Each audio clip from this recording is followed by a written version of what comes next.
everything.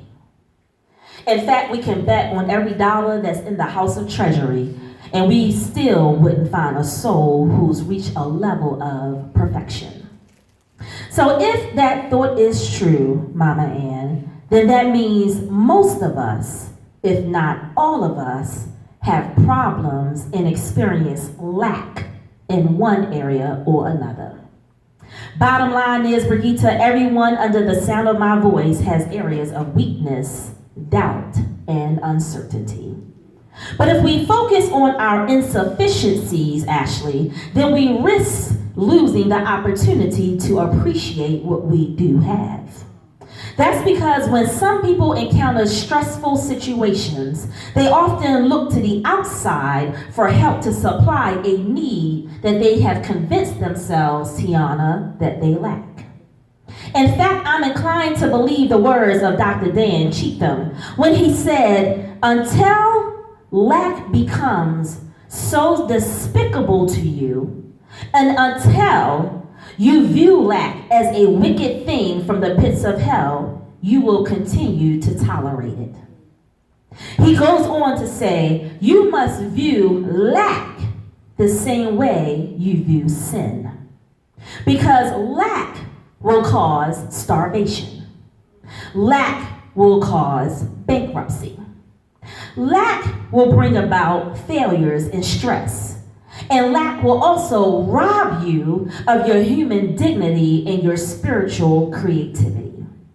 What all that is saying, what is all saying, Sonia, is when we find ourselves feeling as though there is a lack or a void somewhere in our lives, we subconsciously fall into a condition known as lack-mindedness, without even realizing it. In other words, church, if we're not careful, you and I will become overpowered by our own thoughts of not having what we think we need.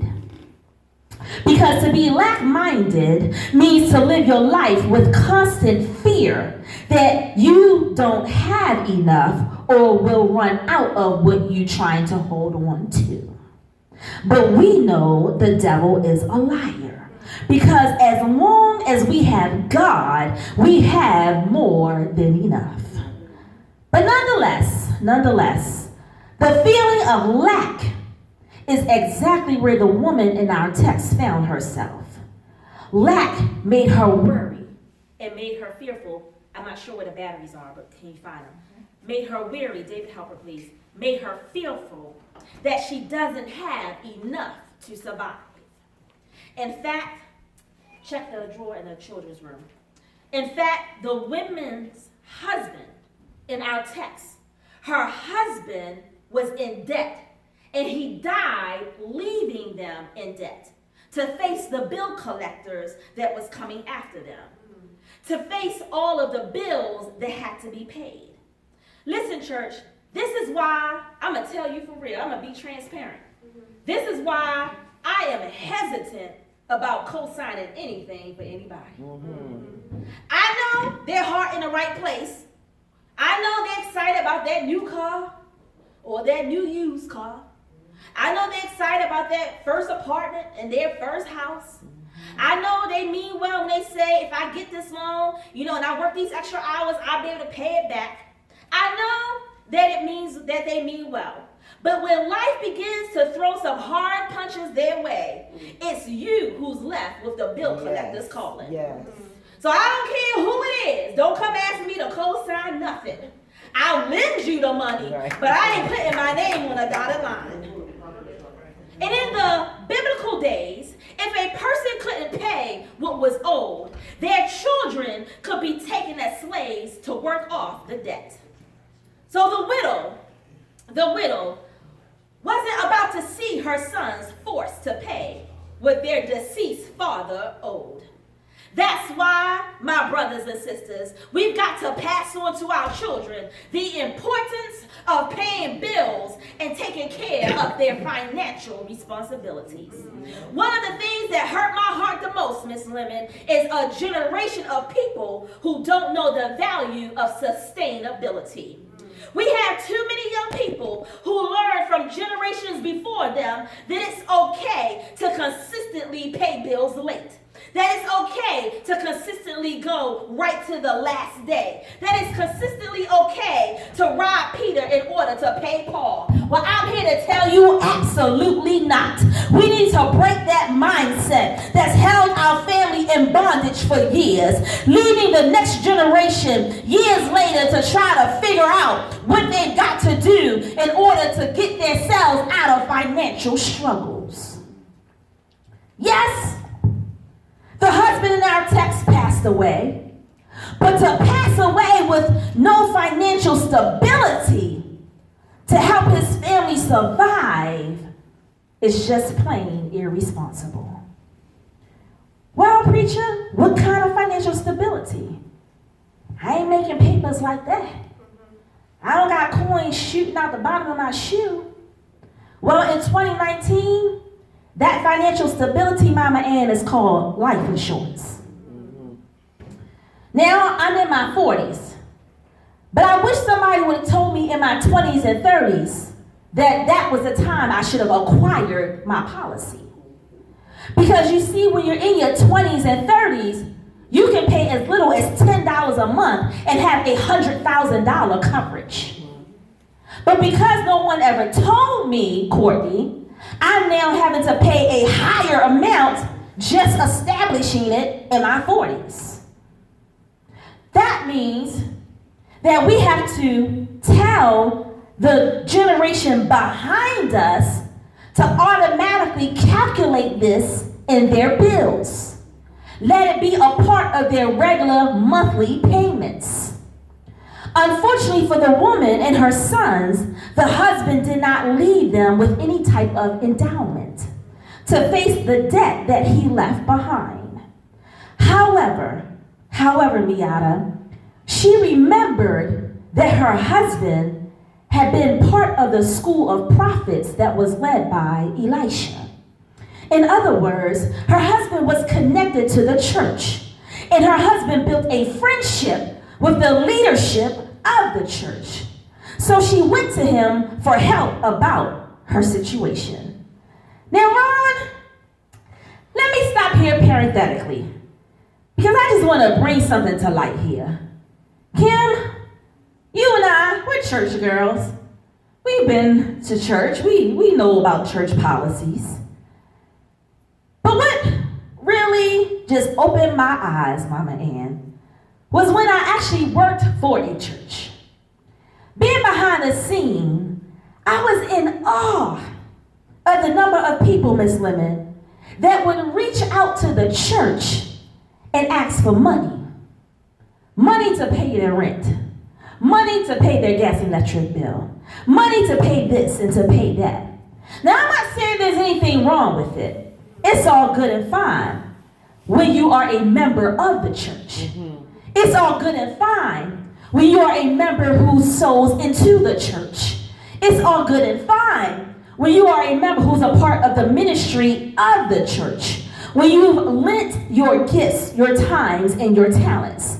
Then by all means, the church is here to pour back into you and to help as much as they can. But what really got me, Sonia, was when folk who never came to church, folk who always talk about the people in church, are the main ones calling the church asking for help. And when they receive the response that the help is only for the members, the first thing they want to moan about is that don't make no sense. The church need to help the people. The church need to help the community. But the community don't want to come to church. Listen, Empowering Ministries, the church is no different from God. God is not a genie in a bottle there to give you 3 wishes. He doesn't want you only there with your hand out. He don't want you only showing up when you need something. He don't want you only there begging for something. But God is saying, I don't mind helping you every now and then, but I need to know, do you love me for me? I need to know, do you want a relationship with me? I need to know, are you here just for me? Even if I decide to not give you anything, do you still know that I have the ability to give? God is the same as the church because God is the church. But that wasn't her husband's situation. Tiana, he attended church regularly and even graduated from the school at church, the school for prophets, where Elisha was the facilitator. So the woman went to Elisha, whose name happens to mean God is my salvation. Y'all get that? She went to a man whose name means God is my salvation. Don't miss that. The woman needed help, David. So without her even realizing it, she went to the one whose name means God is my salvation. In other words, church, she went to the source of her salvation to receive the strength she needed to get through. Baby, when you find yourself going through a tough time, stop trying to call your boys. Stop trying to see if your girls can get together. But you need to go to the source of your salvation. You need to call on the name of the Lord. For the name of the Lord is a strong tower. Stop looking for the people in your house to give you what you need. Stop looking for the people in your family to give you what you need. They got their own stuff going on. But you need to go to the source of your salvation. Now get this. Even though the woman did not specifically come out and ask for help, I don't know if you guys saw that in the text. She did not actually say, Elisha, can you help me? She didn't actually ask for help. She just simply said, remember my husband. He's the one that was always at the church, always working, always serving. So she didn't actually ask for help. But because Elisha knew who he was, he immediately responded and said, tell me what you have in your house. But the woman only looked at what she was lacking, this woman. And so instead of starting with the positive, she went straight to the negative and said, I have nothing. But Elisha is so cool. He reminds me of Obama. You know, he just cool. You know, got that little stride when he walks, like, yeah, I'm on top of the world. He just sat there and let her think about it for a little bit. He ain't jumping. He ain't say, are you sure? He just let her sit there and think about it. And then she realized, well, wait a minute. I got a small jar of oil, olive oil. The upset woman only focused on her lack of having what she thought she needed and not on what she already had. But what I love about Elisha's question, Tiana, was that it forced her to look past her lack and find her abilities.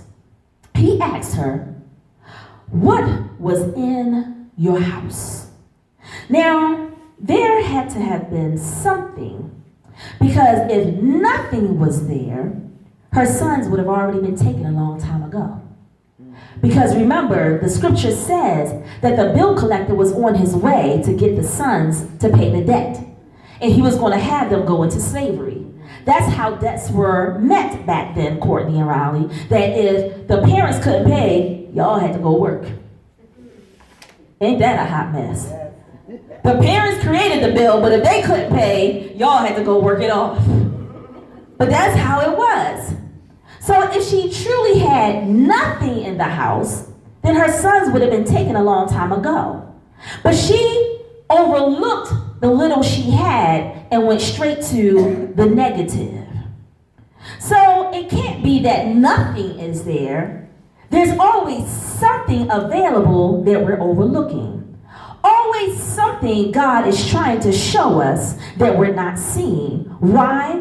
Because too often, Kim, we're looking for the overflow of blessings, and God is just looking for a yes. Sometimes, Miata, we're looking for this big picture, and God is looking for something as simple as, yes, God. That's why after she spoke, Ashley, her immediate response of having nothing, she had to rethink her words and then realize, oh yeah, I do have some oil. I got a little jar of oil. As if to say, that's nothing. What can a little jar of oil do? It's barely 3 ounces. That's nothing. Baby, if she only knew. Miss Lemmon, she didn't grow up in a generation that my mama and you and I grew up in. Because if she did, she would have known that a little oil is all she needs. Baby, she didn't need a whole lot of stuff. But if she was able to go to that old Crisco can and pour out just a little bit of oil, baby, a little bit of oil can fry up some good chicken. A little bit of oil can get that bacon nice and crispy. A little bit of oil can get those cornbread muffins good and popping hot. All it takes is a little bit of oil. I need you to empower the neighbor beside you and tell them all you need is a little bit of oil. Don't you know that your car runs off of 2 fluids? Don't miss this. Your car, your vehicle, for those of you who drive, your vehicle runs off of 2 fluids, gasoline and oil.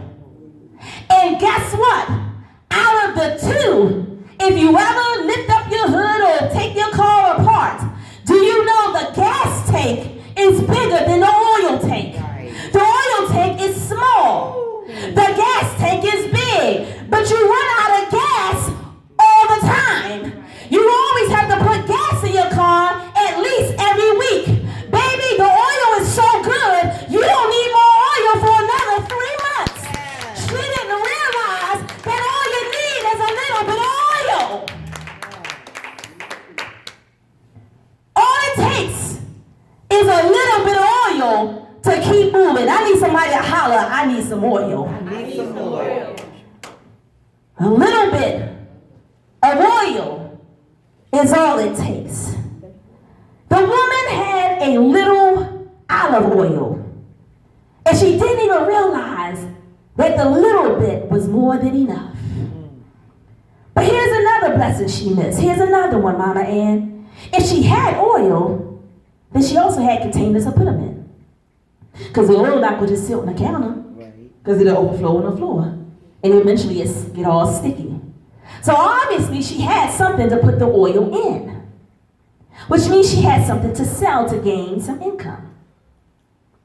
So there may have been a little in the container now, but that means that the little that's in the container leaves space for God to pour in more. Sometimes we're too busy looking at the cup or the jar as half empty. Baby, it's halfway full. God is about to fill the rest of your cup. It's interesting what we miss, Ashley, when all we see is what we lack. But when God empowers you to take another look, don't look at what you lack, Miss Lemmon. You need to look for that little bit of oil.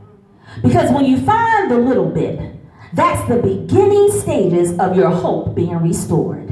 When you find a little bit, that's the start of your faith being strengthened. When you find just a little bit, that's the start of your joy coming back. All it takes is a little bit. Because my Bible says, if you have faith the size of a little mustard seed, you can move the mountains of your problems out of your life. All you need, church, is just a little bit. And when you're able to shout, thank you for the little, when you're able to shout, hallelujah for the little, then you have more than enough to defeat the enemy, more than enough to come out of your depression, more than enough to heal from your infirmities, more than enough to get past the storm, because all you need is just a little.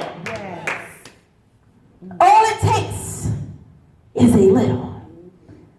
And so, when the woman disclosed that she had a little oil, Elisha instructed her to borrow vessels, jars from her neighbors. Not get them to have, just borrow. And he was purposeful, David, in saying borrow, because he needed her to understand what you're dealing with is temporary. I don't want you to get attached to these things. They just here for a moment. I know you feel like you got more than you can bear. I know you feel like the weight of the world is on you. But I'm here to tell you this morning that that is just temporarily. And so, he needed her to understand these jars are not for you to keep. You're going to give them back to other people. God God knows how much you can stand. Kim, he knows what you can bear. Miata, he knows everything about you. He can count every single hair that's on your head. The ones you've grown and the ones I've sewn in. Hello. He knows every single strand. He knows every single line. You would lose count trying to count the lines in your hand. He knows every single line in your hand. He knows every single thumbprint and fingerprint. He was strategic. Billions of people walk this earth, and not one of us have the same fingerprint. Wow, that's true. That means a billion times he had to keep recreating a print. God works overtime, y'all. A billion people on earth. That means a billion times he had to say, okay, this line gotta go this way because this person already got that one. And this line gotta go this way because this person already. A billion times, a billion different fingerprints. No two people have the same. God knows everything about you. So to know, Riley, that God knows all of this about you, then don't ever underestimate that he doesn't know the strength that you have. Don't ever underestimate that he knows the power that you have.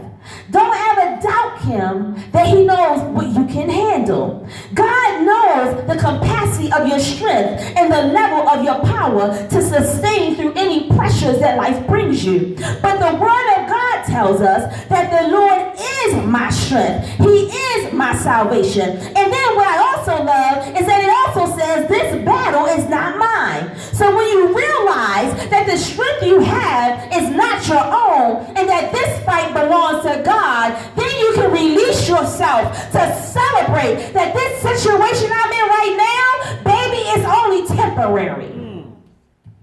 So she borrowed temporary jars.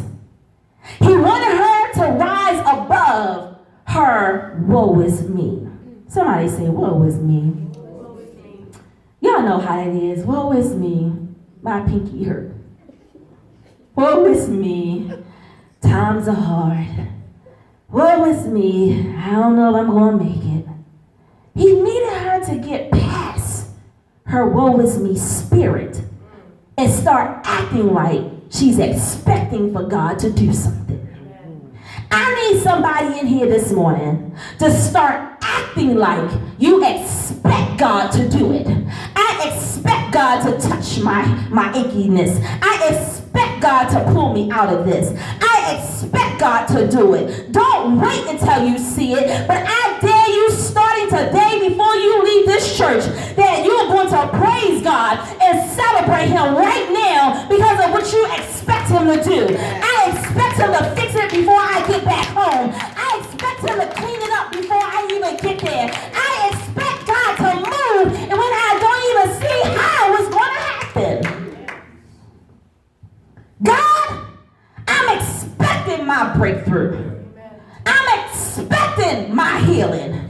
I'm expecting my deliverance. I'm expecting a way out of no way. I'm expecting to get through this. I'm expecting to get out of this. I'm expecting to get over this. I'm expecting, God, that all things work together for the good of them who love the Lord and are called according to his purpose. I need somebody to shout this morning, I'm expecting it. I'm expecting it.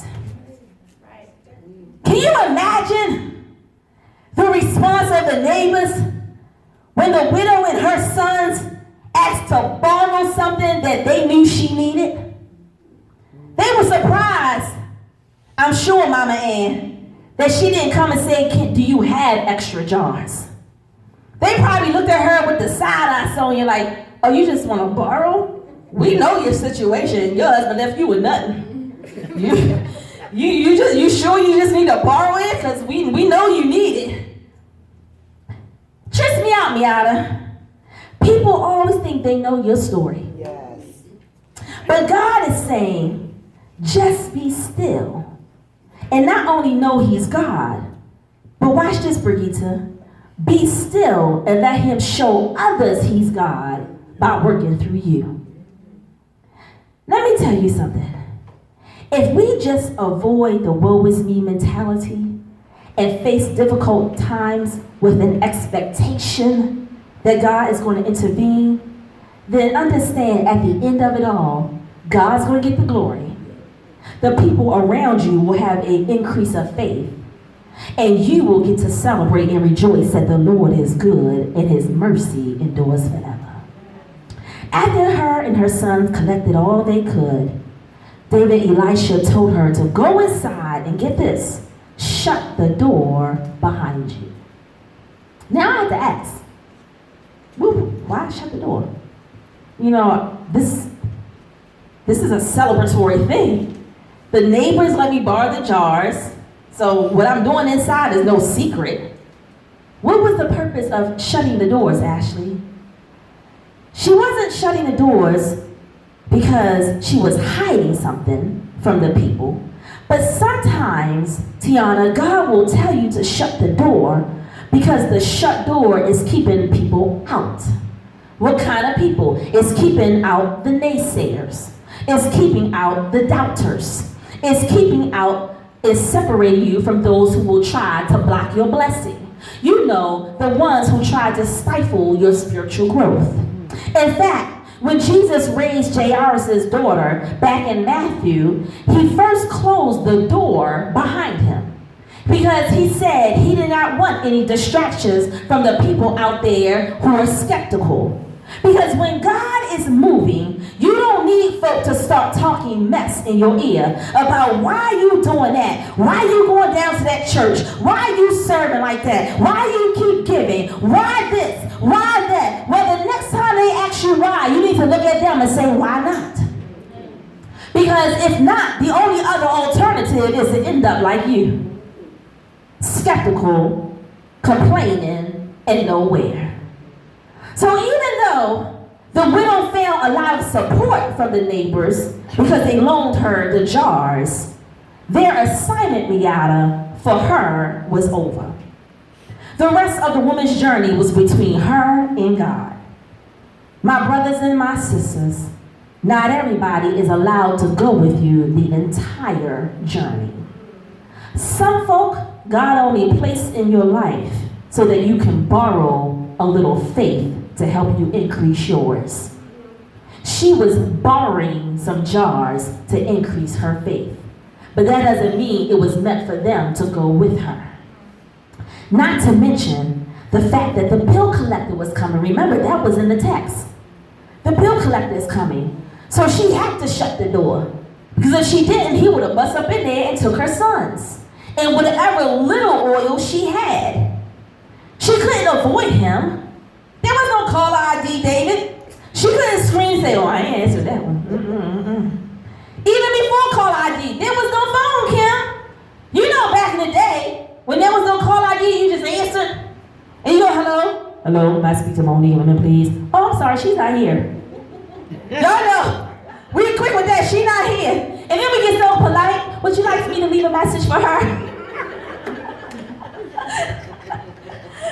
She couldn't do that. They made front door personal visits to come and pick up what they were due. And so the bill collectors were on the way.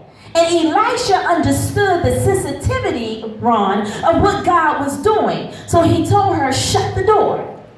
You don't need any distractions. You don't need anybody come up here trying to take anything. I just need you and your sons to focus on what God is doing. No interruptions, no skeptics, no wishy-washy people. I know you love your family. I know everybody in here love your family. I know y'all do. Don't try to fool me, I know you do. They get on your nerves. They drive you crazy. A few gray hairs got their name on it, but y'all still love them. I know that you pray for your friends. I know that you do. Because that's your homegirl. That's your boy. Y'all besties. I know you pray for them. I know you love them.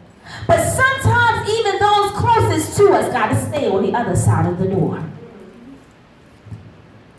God loves it when you can meet with him one-on-one in private. And so after Elisha instructed the widow to close the door, he then said, sell the oil and pay your debts. He told her, you and your sons can live on what is left. Oil back then, Miss Lemmon, was a precious commodity. Back in those days, oil was used for sacrifices. It was used to fuel their lamps. They used oil lamps back then. It was used as a lubricant, and it was used, believe it or not, as medication. They didn't have aspirins. There was no ibuprofen, Tylenol 3. They used oil. They slapped some oil on you and said, be healed. I don't know how effective that was, but the oil was used as a medication. Therefore, the mother would have had no problems in selling the jars of oil that she filled up. But can I share something with you that just made me smile while I read this text?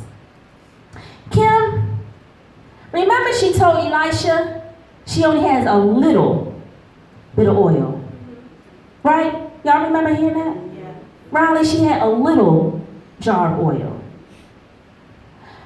So how did a little jar of oil fill up a whole lot of pots? Because the text says he did not tell her to get a little bit of pots. So she collected a whole lot of jars. How did little fill a lot? How did little oil go around to fill up all these shares? How, Kim? Little. Well, remember I shared with you back in the day, Mama would take a little bit of oil, Miss Lemmon, and fry up some good chicken. That you ain't need a whole lot to get a good piece of fried chicken. You just need a little. You don't need a little oil, Mama Ann, to fry and get some bacon nice and crispy. Yes. I love me some bacon. You know, I'm just throwing it out there. You know, the preacher likes bacon. So if anybody ever feel bad for the preacher, a good old bacon sandwich will do me just good. But it can fry up a good piece of bacon. Well, what I didn't mention, Ashley, was when you use just a little oil to fry, while your food is frying, your food is also producing additional oil. And just when you think you should have run out of oil, you seem to have more oil when you finish cooking than what you started with. Yeah. And so then you're left with access and more. Church, your faith is the oil. The